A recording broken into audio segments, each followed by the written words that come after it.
जी, exam में आपका 2 से 3 दिन बचा है। आप तो बहुत टेंशन में होंगे कि कैसे तैयारी होगा, ऑब्जेक्टिव एक को याद नहीं है, कैसे एग्जाम में बनाएंगे। और ऑब्जेक्टिव में तो या तो 1 नंबर आएगा या तो सही या तो 1 नंबर गया, उसमें तो कोई चांस नहीं है कि नहीं भाई 2 नंबर का है तो आपको 1 नंबर दे देगा, कम से कम अच्छा से लिख दीजिएगा। तो ऑब्जेक्टिव में तो ऐसा कुछ नहीं है। सोशल साइंस में जैसे 40 नंबर का ऑब्जेक्टिव रहता है, 80 क्वेश्चन में 40 क्वेश्चन रहता है, तो 40 नंबर में तो 40 आएगा या तो 40 जाएगा, यानी पूरा एक एक का लड़ाई रहेगा। ठीक है, तो ऑब्जेक्टिव टेंशन है आपको जी, काहे टेंशन ले रहे हैं, हम काहे लगे यहाँ पे, आपको टेंशन नहीं देंगे। अमित मेडिटेशन दिख रहा है आपको यूट्यूब पे, नहीं दिख रहा है तो गधा है यहाँ पर, अभी ऐसे नहीं दिखा जी। इतना अच्छा अच्छा ऑब्जेक्टिव करा रहे हैं, आपको दिख काहे नहीं रहा। ऑब्जेक्टिव का टेंशन छोड़िए, बस आप थोड़ा सा अपना समय हमको दीजिए, समय देना है। और हम लोग आज से स्टार्ट कर रहे हैं सोशल साइंस का सेट, जो मार्च 4 सेट रहेगा या 5 सेट। और आप देखिएगा बिहार बोर्ड में सारा क्वेश्चन यहीं से रहेगा। समझ लीजिए आप कि एग्जाम में बैठे हुए हैं, यहाँ पे आप क्या है एग्जाम दे रहे हैं, एग्जाम में क्वेश्चन आ रहा है बनाइए। हम daily set A, set B, set C दिख रहा है यहाँ पे, सेट ए लिखा हुआ है जो जी, set A, set B, set C, set D, set E, ऐसे करके लाएंगे 5 सेट। आप हमारा 5 वीडियो जरूर देख लीजिएगा, सारा क्वेश्चन यहीं से रहेगा एग्जाम में, इससे बाहर एक भी क्वेश्चन आने वाला नहीं है। ठीक है, अब हम जब सेट की बात कर रहे हैं तो इसमें आपको रूल रेगुलेशन बता देते हैं हमारे वीडियो का। रूल रेगुलेशन ये टोटल 80 क्वेश्चन रहेगा, क्वेश्चन रहेगा टोटल 80 क्वेश्चन। 80 में कम से कम हम बताएंगे आंसर 80 का, लेकिन आपको कम से कम 40 को सही बताना है, तब जा करके आप सोशल साइंस में 10th में मचाइएगा, बहुत अच्छा नंबर लाइएगा, एक भी अंक आपका नहीं छूटेगा। सबसे पहले कितना स्टूडेंट को नहीं पता रहता है तो जान लीजिए कि आपके पास वहाँ पे 80 क्वेश्चन रहेंगे ऑब्जेक्टिव के, और उसमें आपको 40 बनाना रहेगा, कोई दिक्कत नहीं है। हम लोग स्टार्ट करते हैं पहला क्वेश्चन से, और पहला क्वेश्चन देखेगा, बेहोश पहले होइए, नहीं होते हैं तो जबरदस्ती होइए। 2023 में, 2022 में, 2016 में, 2014 में ये क्वेश्चन पूछा है क्या। सेट एक क्वेश्चन है हमारे पास, ऐसे दिया हो रहेगा वहां पे भी जी, क्वेश्चन सेम ही रहेगा, बस आगे पीछे सेट का सभी सेट का। 10th के विद्यार्थी अभी एग्जाम देने वाले हैं, थोड़ा सा कंफ्यूजन रहता है, 10 मिनट समझ आता है क्या होगा नहीं होगा, जब आप पीछे पहुंच जाते हैं तो बहुत एक्सपीरियंस आता है, आपको पता है क्या होने वाला है। हो सकता है हम थोड़ा सा पता रहे तो हम अभी बता देते हैं। वहाँ पे आपको सेट मिलेगा, क्वेश्चन सबका 80 में 80 क्वेश्चन सबका समान रहेगा, लेकिन वही दिक्कत है कि आपका सेट अगर ए है, उसका सेट बी है, तो आपका जो क्वेश्चन पहला में रहेगा हो सकता है उसका क्वेश्चन 20वां में रहे, बहुत आगे पीछे रहता है। ठीक है, तो हम लोग उस चीज को ध्यान में रखेंगे, और आप लोग कोशिश कीजिएगा कि 80 में 40 अभी सही बताने का। कमेंट में बताइएगा, कमेंट में कि 80 में 40 सही हुआ कि नहीं। ठीक है, जर्मन राइन राज्य का निर्माण किसने किया था। जर्मन राइन राज्य का निर्माण कौन किया था, लुई 18वां, नेपोलियन बोनापार्ट, नेपोलियन थर्ड, या फिर बिस्मार्क, कौन किया था। तो याद रखना है कौन किया था, नेपोलियन बोनापार्ट किया था। कौन किया था, Napoleon Bonaparte is the right answer. B, आप बताइए क्या पाएंगे इसका आंसर।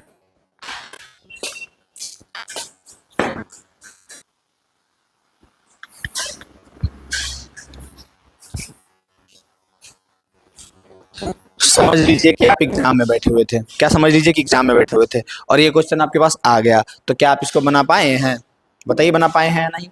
जर्मन राइन राज्य का निर्माण किसने किया था, Napoleon Bonaparte is the right answer. बढ़ेंगे नेक्स्ट क्वेश्चन की और दूसरा क्वेश्चन ध्यान से देखिएगा, एकदम आग खराब है तो बैठा हुआ चश्मा लगा के देखिए। ठीक है, इटली के एकीकरण में निम्न में से किसका योगदान, 2023 में पूछा है, 2022 में पूछा है क्वेश्चन, इटली के एकीकरण में नाम जो 3 को दिया गया है, इसमें से किसका योगदान था अत्यधिक, या फिर बोल सकते हैं कि योगदान था। तो हम लोगों को याद रखना चाहिए कि इटली के एकीकरण में इन तीनों महारथों का योगदान था, का भी, का भी और काउंट का भी, इनमें से सही हो जाएगा हमारा आंसर। अब ये क्वेश्चन बहुत बार पूछा है घुमा घुमा करके, तो आपको ध्यान में रखना है हमेशा के लिए, और एग्जाम तक कम से कम एग्जाम के बाद भुला जाइए, कोई दिक्कत नहीं है। समझिए ये एग्जाम में क्वेश्चन आ गया है तो क्या आपसे बना, यानी 1 नंबर आपके पास आ गया। ये क्वेश्चन रक्त एवं लौह की नीति का अवलंबन किसने किया था, 2023 में, 20 में, 17 में और 11 में पूछा। रक्त एवं लौह की नीति का अवलंबन कौन किया था, मेजनी, हिटलर, बिस्मार्क या फिर विलियम प्रथम, कौन किया था जो बताइए। रक्त एवं लौह की नीति का अवलंबन कौन किया था, तो रक्त एवं लौह की नीति का अवलंबन बिस्मार्क किया था। रकम लॉ की नीति का अवलंबन कौन किया था? बिस्मार्क किया था। लॉ की नीति का अवलंबन बिस्मार्क किया था।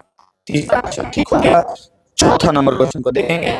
फ्रांसीसी क्रांति कब हुई थी? 2023 में क्वेश्चन पूछा है कि फ्रांसीसी क्रांति कब हुई थी? 1789 में, 1804 में, 1871 में कि 1870? ये क्वेश्चन आगे आपके एग्जाम में 2026 के। अब बताइए कि आप कैसे बनाइएगा। अभी देख लीजिए आप ध्यान से चारों ऑप्शन को और वहां पे तिगड़म लगाइएगा, थोड़ा सा तिगड़म। फ्रांसीसी क्रांति 1700 में हुआ था, लेकिन 1700 कितना में? तो 1789 में। ठीक है, याद रहेगा 1789, 89, 90, 89। हिगेल किस देश की का दार्शनिक था? हिगेल जो थे वो कहाँ के दार्शनिक थे? फ्रांस के थे, इटली के थे, जर्मनी के थे कि ऑस्ट्रिया के थे? बताइए हिगेल जो थे वो किस देश के दार्शनिक थे? पांचवा का आंसर क्या हो जाएगा? जर्मनी के थे। हिगेल कहाँ के दार्शनिक थे? जर्मनी के। 6 नंबर क्वेश्चन को देखिए। 6 का आंसर क्या हो जाएगा? कोसूत का संबंध किस देश से है? ऑस्ट्रिया से, यूनान से, पोलैंड से या हंगरी से? कोसूत का संबंध किस देश से है? 6 का आंसर क्या हो जाएगा? कोसूत का संबंध कहाँ से है? कोसूत का संबंध ना से, ना यूनान से, ना पोलैंड से, हंगरी से। ठीक है, नेक्स्ट क्वेश्चन देखेंगे हम लोग। बहुत आसान सा क्वेश्चन है। लाल कुर्ती नामक संगठन का गठन किसने किया था? लाल कुर्ती नामक संगठन का गठन कौन किए थे?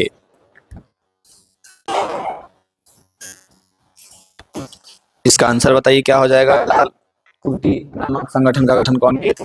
निजनी खान, अब्दुल गफ्फार खान, सी राजगोपालचारी, सरदार वल्लभ भाई पटेल। कौन किए थे लाल कुर्ती नामक संगठन का गठन? लाल कुर्ती, लाल कुर्ती। 7 का आंसर क्या हो जाएगा? 7 का आंसर हो जाएगा हमारे पास खान अब्दुल गफ्फार खान। लाल कुर्ती नामक संगठन का गठन कब किए थे? खान अब्दुल गफ्फार खान। 7 को 8 नंबर क्वेश्चन को हम लोग देखेंगे। बहुत आराम से बेहतरीन से आपको इसका आंसर बता के जाना है। क्वेश्चन है निजनी का संबंध किस संगठन से था? निजनी का संबंध किस संगठन से था? ये क्वेश्चन भी बहुत रिपीट हुआ है। लाल सेना से, कार्बोनरी से, डायट से या जालबेरिन से? मेजनी का संबंध किस संगठन से था? तो आपको हमेशा के लिए इस बात को नहीं, बस एग्जाम तक के लिए याद रखना है, कार्बोनरी से। मेजनी का संबंध लाल सेना से, डायट से, जालबेरिन से नहीं था, कार्बोनरी से था। किससे था? कार्बोनरी से था। इसके बाद 9 नंबर क्वेश्चन को देखिए, आराम से देखिए, एकदम बैठा वाला चश्मा लगा के देखिए और बताइए इसका आंसर क्या होगा। निम्न में से किस सम्मेलन में जर्मनी की क्षतिपूर्ति राशि को कम कर दिया गया? कौन से सम्मेलन के बाद जर्मनी का क्षतिपूर्ति राशि घटाया गया, कम कर दिया गया था? क्योटो सम्मेलन के बाद, रियो डी जेनेरियो सम्मेलन के बाद, वियना सम्मेलन के बाद या फिर लॉसने सम्मेलन के बाद? कौन से सम्मेलन के बाद? 9 का आंसर क्या हो जाएगा? 9 का आंसर हो जाएगा लॉसने सम्मेलन के बाद। कौन से सम्मेलन के बाद? याद रहेगा, लॉसने सम्मेलन के बाद। ठीक है, नेक्स्ट क्वेश्चन देखेंगे हम लोग। अरे यार परेशान काहे करता है। 10 नंबर क्वेश्चन, बहुत आसान सा क्वेश्चन। वियना कांग्रेस का मुख्य उद्देश्य क्या था? वियना कांग्रेस का मुख्य उद्देश्य क्या था? गणराज्यों को पुनर्स्थापित करना, लोकतंत्रों को पुनर्स्थापित करना, राजतंत्रों को पुनर्स्थापित करना या इनमें से कोई नहीं? 10 का आंसर, 10 का आंसर क्या हो जाएगा? 10 का आंसर क्या हो जाएगा? राजतंत्रों को पुनर्स्थापित करना। वियना कांग्रेस का मुख्य उद्देश्य क्या था? राजतंत्रों को पुनर्स्थापित करना। याद रहेगा, वियना कांग्रेस का मुख्य उद्देश्य क्या था? राजतंत्रों को पुनर्स्थापित करना है उसका मुख्य उद्देश्य। नंबर क्वेश्चन, 11 नंबर क्वेश्चन है वियना सम्मेलन कब हुआ था? 2022 में, 2020 में क्वेश्चन पूछा है कि वियना सम्मेलन कब हुआ? 1815 में हुआ, 1818 में हुआ, 1820 में हुआ, 1840 में हुआ? वियना सम्मेलन कब हुआ? तो 1815 में हुआ। अगर किसी का क्वेश्चन ये है कि आप ऐसे काहे पकड़े हुए रहते हैं माइक ऐसे ऐसे, तो उसका जवाब ये है कि बाहर बहुत ही आवाज होते रहता है। अगर इसको इस तरह से नहीं पकड़ के रखेंगे ना तो बहुत आवाज जाएगा, खराब खराब खटर खटर एकदम। ठीक है, तो इसलिए इसको ऐसे रखने पे ना ये डायरेक्ट मेरा आवाज जाएगा सिर्फ आपके पास, और इधर इधर की जो अनइनकप्टेड वॉइस है उसको ये रिड्यूस कर देगा। वियना सम्मेलन कब हुआ था? तो 1815 में हुआ था। कब हुआ था? 1815 में। 11 के बाद 12 नंबर क्वेश्चन है। 12 नंबर क्वेश्चन है कि काउंट काउर को विक्टर इमैनुअल ने किस पद पर नियुक्त किया था? 2022 में पूछा है, 2020 में पूछा है कि काउंट काउर को विक्टर इमैनुअल ने किस पद पर नियुक्त किया था? सेनापति पर, फ्रांस के राजदूत पर, प्रधानमंत्री पद पर कि गृह मंत्री पद पर? कौन से पद पर नियुक्त किए थे? प्रधानमंत्री पद पर। कौन से पद पे? प्रधानमंत्री इज द राइट आंसर। हमारा आंसर हो गया सी। नेक्स्ट क्वेश्चन है 12 के बाद 13 नंबर क्वेश्चन। और अभी आप अगर थोड़ा सा ये जो हमारा समय बचा हुआ है 7 दिन एग्ज़ाम स्टार्ट होने में, और सोशल साइंस का एग्ज़ाम 20 फरवरी को है, यानी कि लगभग 10 दिन समय है। ये 10 दिन आपको कुछ नहीं करना है, बस जैसे हम लोग फिल्म देखते हैं ना, आराम से ऐसे फ़ोन रख लिए, मस्त फिल्म चल रहा है, देख रहे हैं, कोई दिक्कत नहीं होता है, कोई इरिटेशन नहीं होता है, कभी मन नहीं करता है उस फिल्म को छोड़ने का। खाना छोड़ देते हैं लेकिन फिल्म नहीं छोड़ते, या फिर और रील देखते हैं आप, तो ये सारा चीज़ छोड़ेंगे लेकिन फिल्म नहीं छूटेगा या रील नहीं छूटेगा। तो उसी प्रकार से सोचिए इसको भी, इस वीडियो को एक फिल्म की तरह, एक रील की तरह आपको एकदम कम से कम समय में हम 80 क्वेश्चन प्रैक्टिस करवाते हैं आपका, तो देख लिया कीजिए 1 से 2 से 3 बार, ताकि आपको ध्यान में रहे और आप एग्ज़ाम में बहुत अच्छा कर पाएँ, अच्छा मार्क्स ले आ पाएँ। अब वो समय तो गया कि एकदम आराम से बैठ के एकदम देखिएगा कि एक एक टॉपिक को एकदम डीपली, वो समय गया। वो अगर करिएगा भी तो इरिटेशन होगा, पूरा अगर डीपली जाइएगा तो।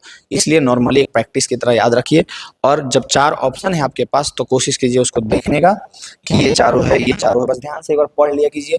जब आप एग्ज़ाम में बैठिएगा तो आपको अच्छा एक्सपीरियंस वहाँ पे होगा कि हाँ, ये हम देखे थे ये ऑप्शन, तो आप सही आंसर, एक्यूरेसी आपका सही रहेगा। तो आप देख लिए, कह रहा है कि जिबेलिन संबंधित था किससे? जिबेलिन एक संस्था थी, कैसी? क्रांतिकारियों की, व्यापारियों की, विद्वानों की पादरी सामंतों की? किसकी संस्था थी जिबेलिन? बताइए 13 का आंसर। 13 का आंसर क्या हो जाएगा? 13 का आंसर हो जाएगा व्यापारियों की।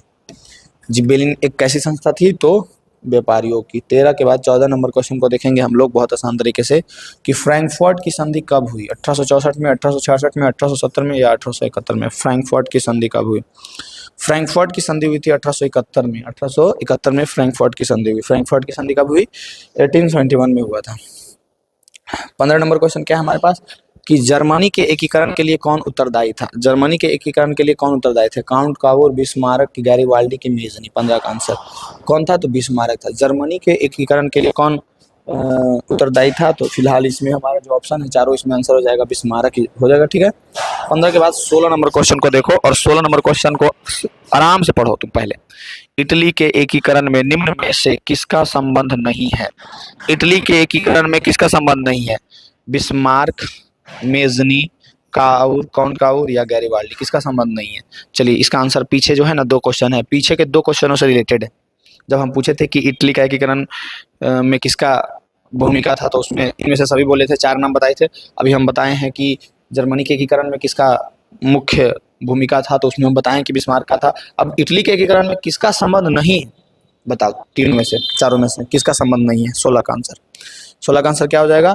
बिस्मार्क। अभी अभी पीछे हम लोग पढ़े हैं, इसका जर्मनी के एकीकरण में संबंध था, इटली में नहीं। मेजनी, काउंट गैरीवाल्डी, इसका संबंध है और उसका नहीं है। याद रहेगा? याद रहेगा कि नहीं रहेगा, जो बताइए। कोई दिक्कत होगा? नहीं होगा। नेक्स्ट है 16 के बाद 17 नंबर क्वेश्चन आपके पास, कि इटली और जर्मनी के एकीकरण के विरुद्ध कौन था? इटली और जर्मनी के एकीकरण के विरुद्ध कौन थे? इंग्लैंड, रूस, ऑस्ट्रिया की प्रसा? कौन जो है नहीं चाहता था कि इटली और जर्मनी का एकीकरण हो?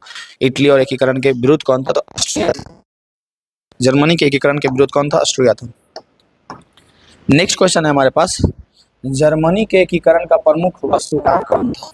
जर्मनी के एकीकरण का प्रमुख वस्तुकार मेजनी था, गैरीवाल्डी था, लेनिन था कि बिस्मार्क था?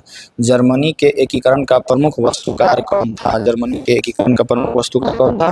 बिस्मार्क था। अभी पीछे क्वेश्चन 2 बार रिपीट हो गया है, तो इसका तो कोई दिक्कत नहीं होगा आपको। जर्मनी के एकीकरण में बिस्मार्क का अहम भूमिका था, तो ये आपको याद रखना है, इसमें तो नहीं दिक्कत होगा। 1830 की क्रांति के बाद फ्रांस में किस प्रकार का शासन स्थापित हुआ? 1830 की क्रांति के बाद फ्रांस में किस प्रकार का शासन स्थापित हुआ?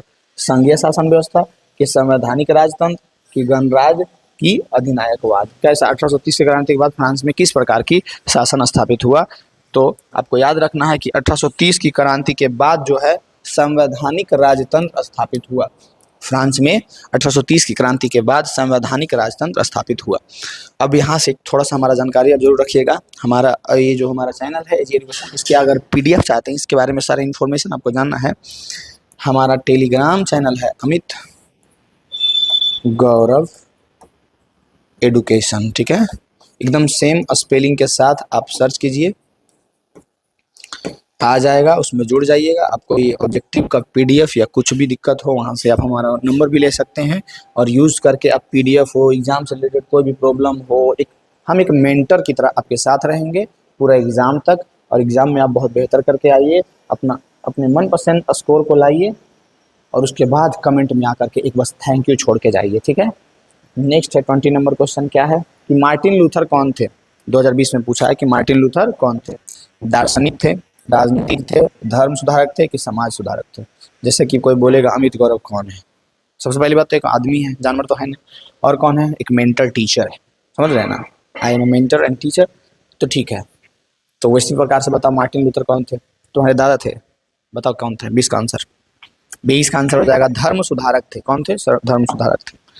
20 के बाद 21 नंबर क्वेश्चन को देखेंगे। 2019 में, 2014 में और 2012 में पूछा गया है कि गैरीबाल्डी पेशे से क्या था। बहुत फेमस क्वेश्चन है ये, गैरीबाल्डी पेशे से क्या था, हमेशा पूछता है, घूम घूम करके ये क्वेश्चन आ ही जाता है कि गैरीबाल्डी पेशे से क्या था। सिपाही था, किसान था, जमींदार था कि नाविक था। नाविक is the right answer. Garibaldi पेशे से क्या था, नाविक था। 21 के बाद 22 नंबर क्वेश्चन को देखेंगे। यंग युवा यूरोप इटली की स्थापना किसने की थी। यंग युवा युवा यूरोप, यंग यूरोप की स्थापना इटली की, अच्छा यंग यूरोप इटली की स्थापना कौन की है, तो बताइए। काउर ने, मेजनी ने, बिस्मार्क ने, बिस्मार्क को तो जर्मनी से लेना था, गैरिबाल्डी ने। बताओ 22 का आंसर, 22 का आंसर क्या हो जाएगा।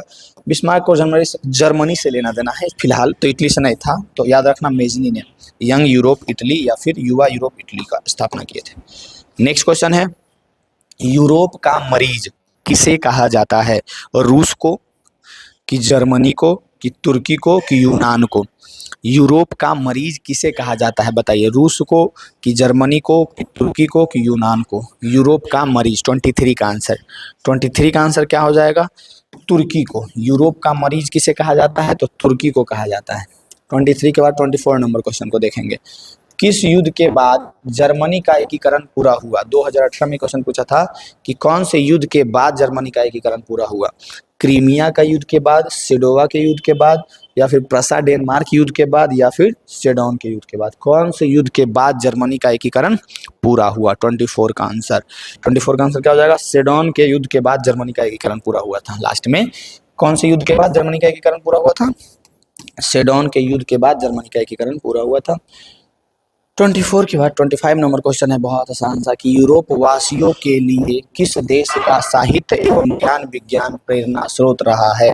यूरोप वासियों के लिए कौन से देश का साहित्य एवं ज्ञान विज्ञान बहुत प्रेरणा स्रोत रहा है। कौन से देश का, जर्मनी का, यूनान का, तुर्की का कि इंग्लैंड का। 25 का आंसर क्या हो जाएगा, यूनान का। कहाँ का, यूनान का। 26 नंबर क्वेश्चन है, बहुत आसान सा, बस थोड़ा सा पेशेंस रखिएगा। हम लोग जब 30 पे पहुंचेंगे तो एक स्कोर लेकर के चलेंगे और आप बताइएगा कि आपका 30 में से कितना क्वेश्चन सही गया है, ठीक है।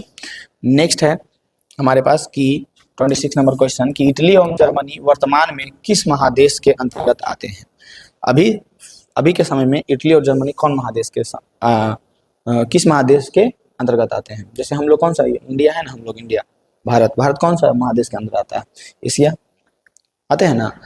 तो उसी प्रकार से पूछ रहा है कि जो जर्मनी और इटली है वो कौन महादेश के अंतर्गत आता है। उत्तरी अमेरिका, दक्षिणी अमेरिका, यूरोप की पश्चिमी एशिया। 26 का आंसर क्या हो जाएगा, यूरोप में, यूरोप महादेश के अंदर। कौन सा महादेश, यूरोप। नेक्स्ट क्वेश्चन है, गरीबी के कुचक्र की धारणा किसने दी है। गरीबी की कुचक्र की धारणा कौन दिए थे, अल्फ्रेड मार्शल, किंग्स, पिग्गू की रोनर नॉक्स। कौन गरीबी के कुचक्र की धारणा दिए थे, गरीबी की कुचक्र की धारणा कौन दिए थे, जो बताइए। 27 का आंसर कौन दिए थे, रैग्नर नॉक्स, रैग्नर नॉक्स दिए थे। गरीबी के कुचक्र की धारणा रैग्नर नॉक्स दिए थे। नेक्स्ट क्वेश्चन देखो, प्रथम राष्ट्रीय मानव विकास रिपोर्ट किस प्रधानमंत्री के कार्यकाल में जारी हुआ। प्रथम राष्ट्रीय मानव विकास रिपोर्ट जो है वो कौन से प्रधानमंत्री के कार्यकाल में जारी हुआ था। इंदिरा गांधी के कि राजीव गांधी के कार्यकाल में कि अटल बिहारी वाजपेयी के कार्यकाल में कि मनमोहन सिंह के कार्यकाल में। 28 का आंसर क्या हो जाएगा, 28 का आंसर आपको याद रखना है, अटल बिहारी वाजपेयी सर के कार्यकाल में हुआ था क्या, प्रथम मानव विकास रिपोर्ट जो जारी हुआ था वो अटल बिहारी वाजपेयी के कार्यकाल में। उनका एक वचन याद है, सरकारें आएंगी जाएंगी लेकिन ये देश रहना चाहिए। सरकारें बनेंगी बिगड़ेंगी लेकिन ये देश रहना चाहिए। कौन बोलते थे, अटल बिहारी वाजपेयी। नेक्स्ट क्वेश्चन है हमारे पास, ये था 28, ये है 29 नंबर क्वेश्चन जिसका नंबर हो गया है गायब। कि भारत में योजना आयोग का गठन कब किया गया। बहुत फेमस इंटरेस्टिंग क्वेश्चन है, हमेशा पूछता है कि भारत में योजना आयोग का गठन कब किया गया था। 15 मार्च 1950, 15 अक्टूबर 1951, 15 सितंबर 1950 या इनमें से कोई नहीं। 29 का आंसर क्या हो जाएगा? 15 मार्च 1950। 15 मार्च 1950 कब किया गया है भारत में योजना आयोग का गठन? 15 मार्च 1950। नेक्स्ट क्वेश्चन, किसने कहा कि बिहार के विकास के बिना भारत का विकास संभव नहीं है? कौन ये बात बोले थे?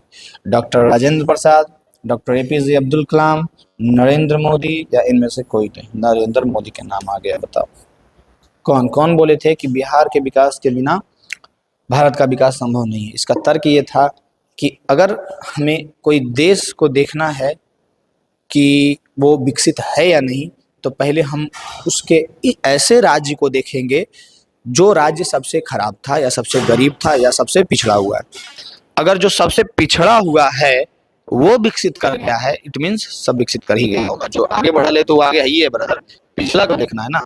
जैसे एक क्लास में अगर कोई टीचर पढ़ा रहे हैं तो टीचर खुद पे श्रेय तभी ले सकता है कि हम अच्छा पढ़ाते हैं जब उस क्लास के एकदम भोथर से भोथर बकलोल स्टूडेंट को भी हर एक टॉपिक समझ में आ रहा, तब कहेंगे कि वो एक अच्छा शिक्षक है। या अच्छा शिक्षक सब होते हैं, मतलब एक अच्छा पढ़ा पाते हैं, या फिर कह सकते हैं कि सब लोग उसमें समझ पाता है।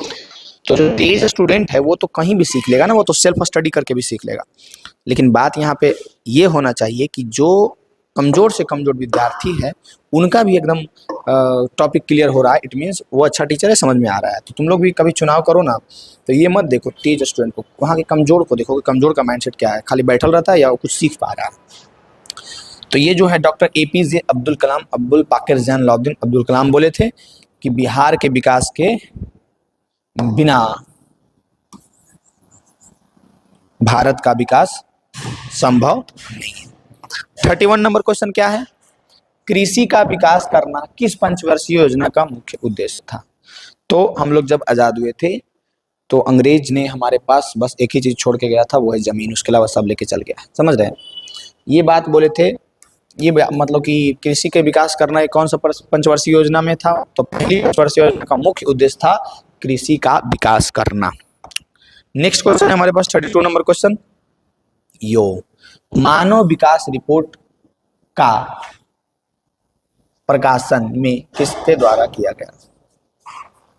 मानव विकास रिपोर्ट कहा जाता है, गड़बड़ा गया।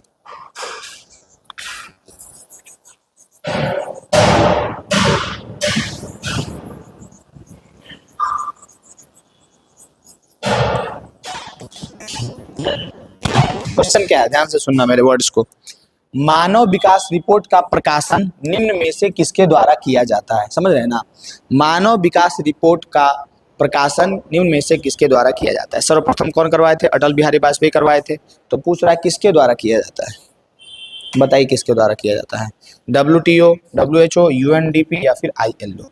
UNDP के द्वारा किया जाता है। UNDP का United National Development Programme, UNDP का full form United National Development Programme के द्वारा किया जाता है। नेक्स्ट क्वेश्चन है, अब बताइए, हम लोग आगे बढ़ गए हैं। 30 में से कितना सही गया आपका?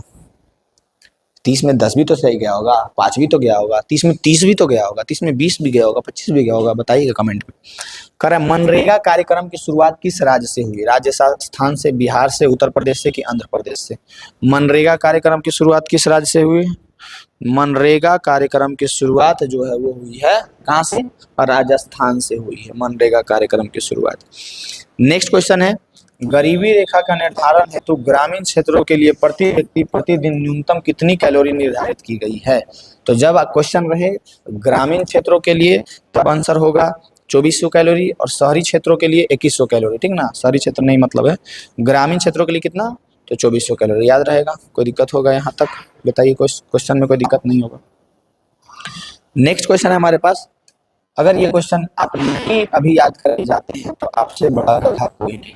2022 में, 2021 में, 2019 में, 2018 में, 2017 में, 2014 में इतना दफा ये क्वेश्चन पूछा है कि निम्न में से किसको प्राथमिक क्षेत्र भी कहा जाता है?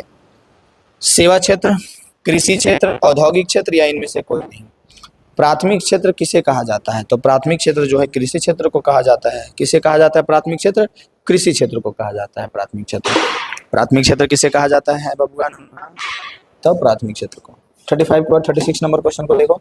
भारत में किस राज्य की प्रति व्यक्ति आय सबसे अधिक है? 2023 में, 2021 में, 18 में, 15 में, कि भारत में किस राज्य की प्रति व्यक्ति आय सबसे अधिक है? कौन से राज्य का प्रति व्यक्ति आय सबसे अधिक है बताओ? बिहार का, पंजाब का, हरियाणा का कि गोवा का? कौन से राज्य का प्रति व्यक्ति आय सबसे अधिक है? 36 का आंसर क्या हो जाएगा? तो छोटकू जो क्षेत्रफल में सबसे कम है, गोवा का प्रति व्यक्ति आय सबसे अधिक है। नेक्स्ट क्वेश्चन है, वर्ष भर में किसी देश में अर्जित आय की कुल मात्रा को क्या कहते हैं? तो राष्ट्रीय आय कहते हैं। वर्ष भर में किसी देश के अर्जित आय की कुल मात्रा को जब हम वहाँ के कुल जनसंख्या से भाग देते हैं तो जो आता है उसको हम लोग प्रति व्यक्ति आय कहते हैं। और वर्ष भर में किसी देश में अर्जित कुल आय की मात्रा को हम लोग राष्ट्रीय आय कहते हैं। याद रहेगा। 37 के बाद 38 नंबर क्वेश्चन। 1921 में सरकार द्वारा गठित राजस्व आयोग के अध्यक्ष कौन थे? 1921 में जो सरकार के द्वारा गठित किया गया था राजस्व आयोग, उसके अध्यक्ष कौन थे? 38 का आंसर क्या होगा? कमेंट में फेंक के मारिए। 38 का आंसर क्या हो जाएगा? कौन थे? इब्राहिम रहमतुल्ला, जे.एम. किन्स, या फिर जमशेदजी टाटा, या फिर घनश्याम दास बिड़ला? कौन थे? इब्राहिम रहमतुल्ला। कौन थे? इब्राहिम रहमतुल्ला। 38 के बाद 39 नंबर क्वेश्चन को देखेंगे हम लोग। भारत में वित्तीय वर्ष कहा जाता है? 2020 में, 2019 में, 2018 में क्वेश्चन पूछा है कि भारत में वित्तीय वर्ष कहा जाता है 1 जनवरी से 31 दिसंबर तक को, 1 जुलाई से 30 जून तक को, 1 अप्रैल से 31 मार्च तक को, या फिर 1 सितंबर से 31 अगस्त तक को। वित्तीय वर्ष कहाँ से कहाँ तक को कहा जाता है जी? तो ये हो जाएगा हमारा 1 अप्रैल से 31 मार्च। 1 अप्रैल से फुल्लिश डे, 1 अप्रैल। बिहार के किस जिले का प्रति व्यक्ति आय सबसे अधिक है? बताओ। पटना, गया, शिवहर। तुम बिहार का है, तुमको बिहार के बारे में पता होना चाहिए। नहीं पता है तो जाओ चलो घर पानी में डूब मरो। बिहार के कौन से जिले का प्रति व्यक्ति आय सबसे अधिक है? बताओ। इसका आंसर क्या होगा? पटना। सबसे अधिक प्रति व्यक्ति आय हमारे बिहार में कौन से जिले का है? पटना का है। 40 क्वेश्चन तक हम लोग पहुंच गए हैं।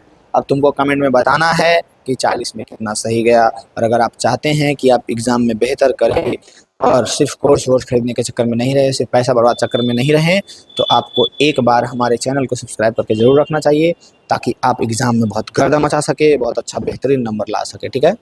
बिहार के किस जिले में प्रति व्यक्ति आय सबसे अधिक है? तो पटना। नेक्स्ट क्वेश्चन है हमारे पास, दादा भाई नौरोजी ने सर्वप्रथम राष्ट्रीय आय का अनुमान कब लगाया था? देखो, इसको 2-3 तरह से क्वेश्चन को याद रखो और कंफर्म है ये पूछता है और पूछेगा इस बार भी, तो आप याद रखना। हमारे इकोनॉमिक्स से क्वेश्चन आएगा आपके पास जरूर एग्जाम में। जब आप बैठिएगा तो ऐसा ही क्वेश्चन रहेगा और घुमा घुमा करके कैसे रहेगा, जो याद रखिएगा कि सबसे पहले हमारा राष्ट्रीय आय कौन गणना किए थे? तो याद रखना है दादा भाई नौरोजी। कब किए थे? याद रखना है 1868 रुपये में। कितना बताए थे? तो 20 रुपये के लगभग बताए थे। ठीक है। या फिर कौन से बुक में वो बताए हैं? तो वो इनका बुक का नाम था poverty and un British rule in India. इनके बुक का नाम था poverty and un British rule in India. उसमें इन्होंने बताया था कि हमारा प्रति व्यक्ति आय 20 रुपया है। कब? 1868 में। याद रहेगा आपको? बिल्कुल याद रखिए इस बात को, बिल्कुल याद रखिए और एग्जाम में गर्दा मचा करके आइएगा। 41 के बाद 42 नंबर क्वेश्चन, प्रत्यक्ष कर के अंतर्गत निम्न में से किसे शामिल किया जाता है? प्रत्यक्ष कर क्या है? आयकर, उत्पाद कर या बिक्री कर, या इनमें से कोई नहीं? प्रत्यक्ष कर। तो प्रत्यक्ष कर के अंतर्गत जो है वो आता है आयकर। आय के कर पे, आय पे जो कर लगता है वो प्रत्यक्ष कर आता है। सन 2008 से 9 के अनुसार भारत की औसत प्रति व्यक्ति आय कितना है? 1868 में दादा भाई नौरोजी कितना बताए थे? 20 रुपया। अब आ जाओ 1868 से आगे आगे आगे आगे आगे आगे 2008-9 में उसके अनुसार कितना है? 22,553, 25,494, 6,610 की 54,850। बताओ कितना हो सकता है? 2008-9 के अनुसार भारत के प्रति व्यक्ति औसत आय कितना होगा? 43 का आंसर क्या हो जाएगा? 43 का आंसर हो जाएगा 25,494 रुपया। कितना? 25,494 रुपया। 43 के बाद 44 नंबर क्वेश्चन को देखेंगे, उत्पादन एवं आय गणना विधि आर्थिक दृष्टिकोण से है क्या है? सहज है, वैज्ञानिक है, व्यापारिक है, या इनमें से सभी है? 44 का आंसर क्या हो जाएगा? इनमें से सभी हो जाएगा। नेक्स्ट क्वेश्चन देखेंगे हम लोग 44 के बाद 45 नंबर क्वेश्चन, कि बिहार में प्रति व्यक्ति गरीबी से प्रति व्यक्ति गरीबी में गुजर रही है? कितना प्रतिशत? 41%, 42%, 51% या फिर 61%? तुमको क्या लगता है, अधिक से अधिक या कम से कम? कितना प्रतिशत गरीबी से गुजर रही है बिहार में? 45 का आंसर क्या हो जाएगा? 41.4%। ठीक है, हमारे बुक के अनुसार। नेक्स्ट क्वेश्चन है, 2001 की जनसंख्या के अनुसार भारत में साक्षर महिलाओं का प्रतिशत कितना है? 2001 की जनसंख्या के अनुसार हमारे भारत की महिलाओं का साक्षर परसेंटेज कितना था? 54.16, 75.85, 65.38 या 53.70? क्या हो जाएगा? इसका आंसर हो जाएगा 54.16 साक्षर दर। नेक्स्ट है हमारे पास 47 नंबर क्वेश्चन, ध्यान से देखिएगा। भारत में बहुसंख्यक आबादी है, सिख समुदाय की, मुस्लिम समुदाय की, हिंदू समुदाय की या ईसाई समुदाय की? इसका आंसर तो हमको लगता है तुम आंख बंद करके भी बता सकता है, नहीं बता सकता है? सबसे अधिक क्या है भारत में, बता? सिख नहीं, मुस्लिम नहीं, ईसाई नहीं, हिंदू। सबसे अधिक हम ही लोग ना है जी, हिंदू। ठीक है, 47 के बाद 48 नंबर क्वेश्चन, श्रीलंका में तमिल मुख्य रूप से रहते हैं उत्तर पूर्वी प्रांतों में कि पश्चिम दक्षिण प्रांतों में कि पश्चिम उत्तर प्रांतों में कि दक्षिण पूर्वी प्रांतों में? श्रीलंका में तमिल किधर रहते हैं बताइए? 48 का आंसर किधर रहते हैं? तो ये आपको याद रखना है, उत्तर पूर्वी प्रांतों में। श्रीलंका में तमिल किधर रहते हैं? तो उत्तर पूर्वी प्रांतों में रहते हैं। नेक्स्ट क्वेश्चन है हमारे पास, काले दास्तां और बंधी हुई मुठ्ठियां प्रतीक थी। काले दस्ताने समझ रहे ना? काले दस्ताने और बंधी हुई मुठ्ठियां प्रतीक थी किसकी? श्वेत शक्ति की, नीले लोगों की शक्ति की, अश्वेत शक्ति की या सभी शक्तियों की? 49 का आंसर क्या हो जाएगा? 49 का आंसर हो जाएगा अश्वेत शक्तियों की। 50 नंबर क्वेश्चन, भारतीय संविधान के अनुसार भारतवर्ष को घोषित किया गया हिंदू राज्य। संविधान में क्या कहा गया है हमारे देश को? हिंदू राज्य या फिर धर्म सापेक्ष राज्य या फिर बहुभाषीय या फिर धर्म राज्य? क्या कहा गया बताओ? हम भारत के लोग भारत को एक संपूर्ण समझ ऐसे करके है ना, क्या धर्मनिरपेक्ष लोकतंत्रात्मक गणराज्य बनाने के लिए धर्मनिरपेक्ष बताया गया। क्या बताया गया? धर्मनिरपेक्ष। अभी आप लोग अगर पढ़ने के लिए गए होंगे सरकारी स्कूल या फिर कहीं भी प्रस्तावना पढ़े होंगे तो आप बोले होंगे धर्मनिरपेक्ष लोकतंत्रात्मक गणराज्य बनाने के लिए, तो हम लोग धर्मनिरपेक्ष कहते हैं। संविधान में हमारा राज्य यानी कि हमारे देश को राज्य कहा गया है, वो क्या कहलाता है? धर्मनिरपेक्ष। इनमें किस संस्था में महिलाओं को 75% आरक्षण प्रदान किया? महिलाओं को 50% आरक्षण प्रदान कौन सा संस्था किया? लोकसभा, स्थानीय पंचायती राज की संस्था, विधानसभा या राज्यसभा? 51 का आंसर क्या हो जाएगा? स्थानीय पंचायती राज की संस्था। नेक्स्ट क्वेश्चन 52, निम्नलिखित देशों में किसे धार्मिक एवं जातीय पहचान के आधार पर व्यापक रूप से विखंडन का परिणाम भुगतना पड़ा था? भारत को कि नीदरलैंड को कि यूगोस्लाविया को या फिर बेल्जियम को? किसको बताइए? 52 का आंसर क्या हो जाएगा? किसको? तो यूगोस्लाविया को। इस देश को धार्मिक एवं जातीय पहचान के आधार पर व्यापक रूप से विखंडन परिणाम भुगतना पड़ा था यूगोस्लाविया को। नेक्स्ट क्वेश्चन है 52 का 53 नंबर क्वेश्चन, बिहार में कितनी आबादी पर पंचायत समिति के एक सदस्य को चुने जाने का प्रावधान है? बिहार में कितनी आबादी पे पंचायत समिति के एक सदस्य को चुने जाने के प्रावधान है बिहार में? 53 कितना? तो 5000 पे। 5000। नेक्स्ट है 54 नंबर क्वेश्चन, भारत में संघ एवं राज्यों के बीच अधिकारों का विभाजन कितनी सूचियों में हुआ है? कह रहा है कि भारत में संघ एवं राज्य के बीच में अधिकारों का जो बंटवारा विभाजन हुआ है वो कितनी सूची में हुआ है? संघ सूची, राज्य सूची में, संघीय सूची, राज्य सूची, समवर्ती सूची में, ए बी दोनों, ए और बी दोनों या फिर इनमें से कोई नहीं? क्या हो जाएगा 54 का आंसर? 54 का आंसर कोई भी बता देगा ये आराम से, थोड़ा सा भी जो ध्यान दिया होगा। तो ये जो है संघ सूची, राज्य सूची एवं समवर्ती सूची, तीनों सूचियों में विभाजन हुआ। संघीय सूची, राज्य सूची और समवर्ती सूची,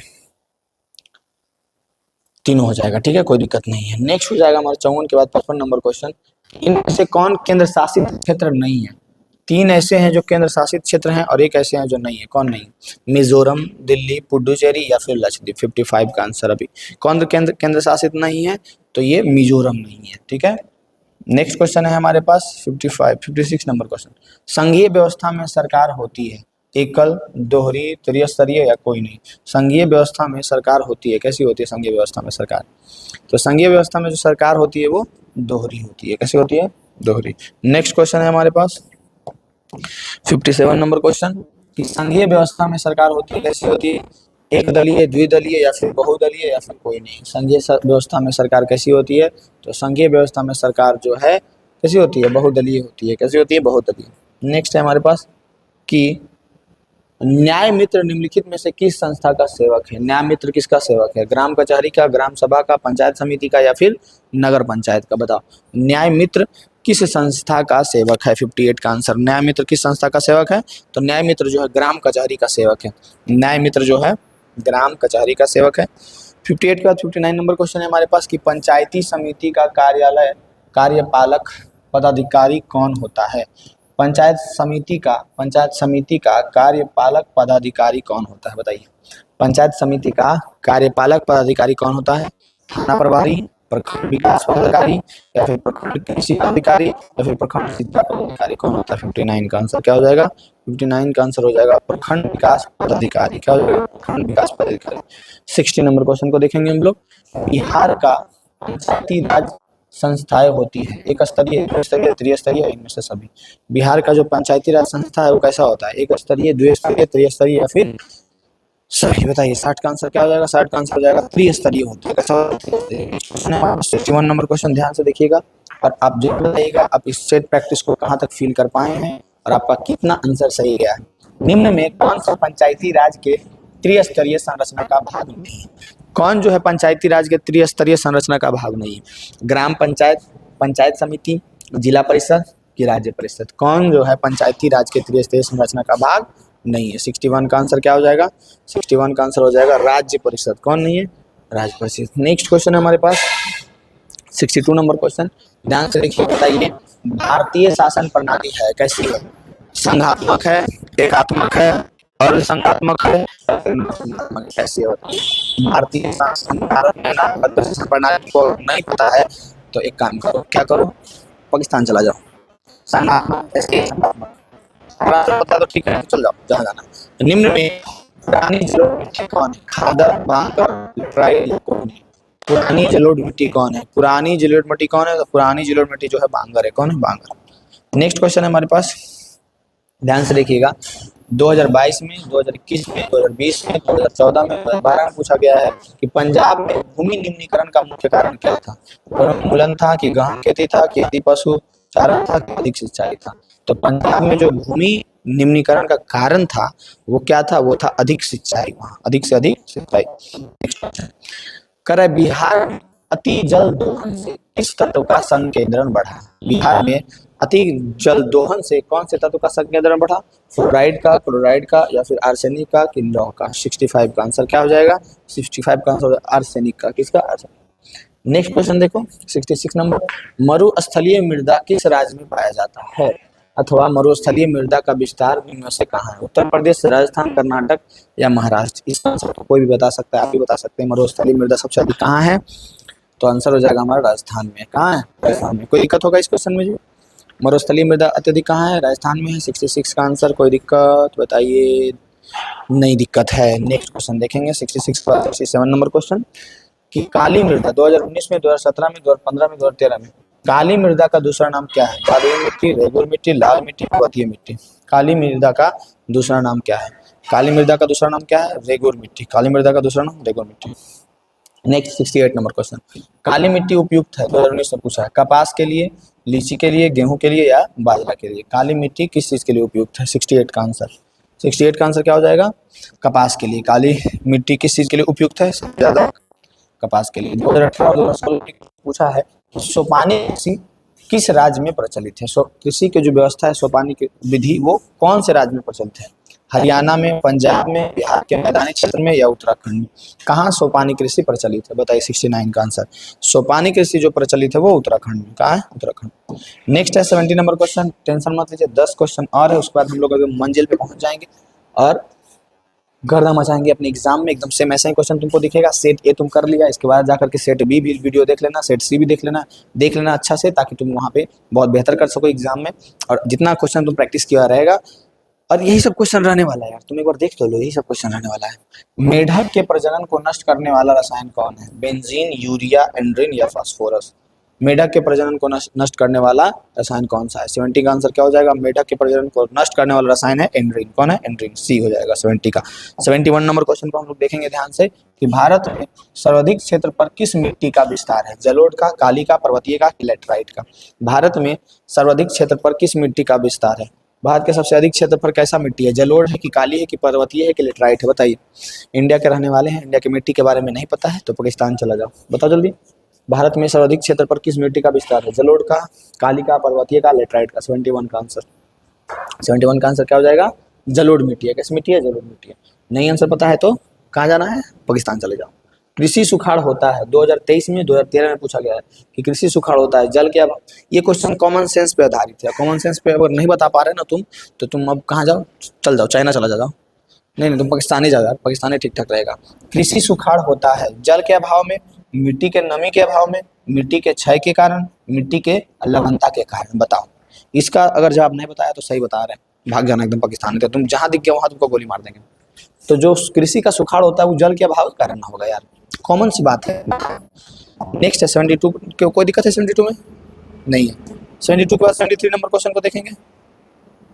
हाँ देखो इधर, 2024 में 2021 में पूछा है कि सुखाड़ सूखे के लिए उत्तरदायी कारण या कारक कौन है?